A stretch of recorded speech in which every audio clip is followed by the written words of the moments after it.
Alors comme ça, il paraît que les vampires dans les livres, c'est fini. Pour un truc qui dure quand même l'éternité, c'est ballot. C'est en tout cas ce que nous dit Neil Gaiman, lui il pense que les vampires dans la littérature, ça vient par vague, et là on est vraiment à la fin d'une vague. Claudius Vampirus, il m'entraîne au bout de la nuit. Ta gueule!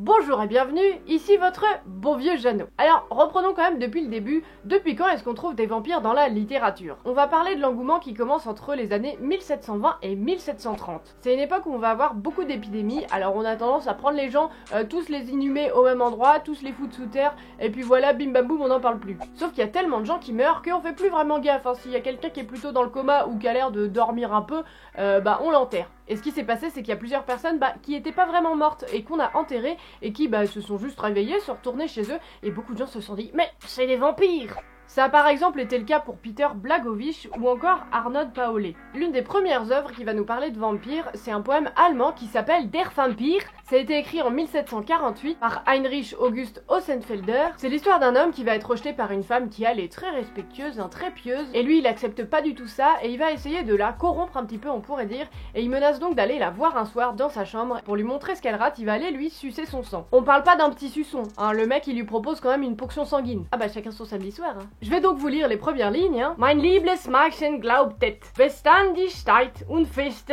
Ah ça c'est vraiment un beau poème d'amour. An die gegebenen Lehren der inner frommen Mutter. À l'époque, la religion prend beaucoup de place et le vampire, ça va vraiment être cette image assez charnelle finalement. Le coup, c'est une zone à l'époque qui est vue comme quelque chose de très sexualisé. Et l'image du vampire qui va aller sucer le sang, ça va complètement à l'encontre de la religion et de cette image très pieuse. Après la publication de ce poème, on en retrouve pas mal de similaires, d'histoires de personnes qui reviennent d'entre les morts pour aller chercher leur bien-aimé et d'essayer de l'amener du côté pareil de la mort d'une manière ou d'une autre. On retrouve principalement des poèmes comme par exemple La fiancée de Corinthe de Goethe. Puis ensuite au XVIIIe siècle, on va avoir beaucoup d'autres œuvres. En 1819, John William Polidori va écrire une nouvelle qui s'appelle Le Vampire. Alors c'est pas la toute première apparition du vampire, Oui, dans la littérature enfin. ça va, on passera. Mais en tout cas, c'est l'un des premiers textes qui va vraiment populariser le vampire. Puis en 1897, on va avoir bien sûr Dracula de Bram Stoker. C'est vraiment le papa des vampires, quoi. Et même encore aujourd'hui, quand on pense vampire, le premier auquel on pense, c'est Dracula. Bah, et moi alors? L'une des personnes qui va inspirer ce personnage de Dracula, c'est Val de Dracula, un empereur roumain aussi connu pour les intimes sous le nom de Val de Troie l'Empaleur. Bon, même si c'est l'image qu'on garde aujourd'hui du vampire, des œuvres de fiction qui nous parlent de vampires, il y en a eu quand même pas mal depuis, alors on va en parler un petit peu. Au XXe siècle, des histoires de vampires, il y en a quand même eu énormément, donc je vais pas tout vous citer. Il y a par exemple Je suis une légende de Richard Matheson qui est sorti en 1954 et qui a beaucoup impacté dans la science-fiction l'image du vampire moderne. Ça se passe à Los Angeles et la ville a été terrassée par une créature plutôt vampire mais qui fait quand même aussi un petit peu zombie. Puis on va ensuite avoir Chronique d'un vampire d'Anne Rice et de Chelsea Quinn. Elles vont commencer à le publier en 1976 avec un premier tome qui s'appelle Entretien avec un vampire. Puis au XXIe siècle, on a de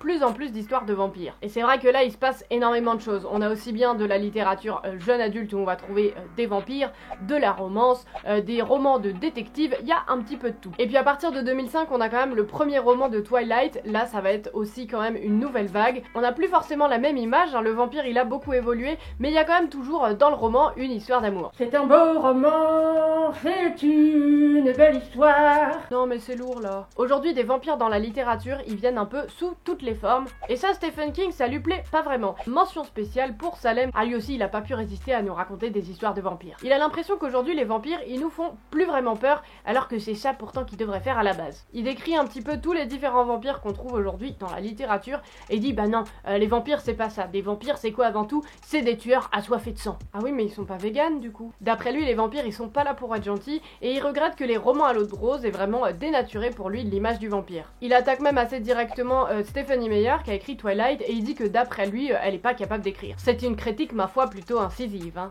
C'est donc tout ce que j'avais pour vous aujourd'hui, j'espère vraiment que cette vidéo vous aura plu. N'hésitez pas à me donner votre avis, est-ce que vous pensez que Stephen King il a plutôt raison et Neil Gaiman aussi? Est-ce que vous pensez que les vampires on en a trop vu et qu'aujourd'hui ils sont plus vraiment intéressants? Ou est-ce que vous pensez au contraire qu'aujourd'hui on a cette liberté au moins de découvrir un petit peu toutes les différentes facettes du vampire et que c'est pas plus mal comme ça? N'hésitez pas à me dire tout ça dans les commentaires Et puis moi, je vous retrouve la semaine prochaine. Allez, salut! Bon, ça va, j'ai fini. Si tu veux y aller maintenant, ça dérange plus personne. Ça y est, c'est enfin à moi. Il m'entraîne au bout de la nuit. Les démons de minuit, abonne-toi pour l'éternité.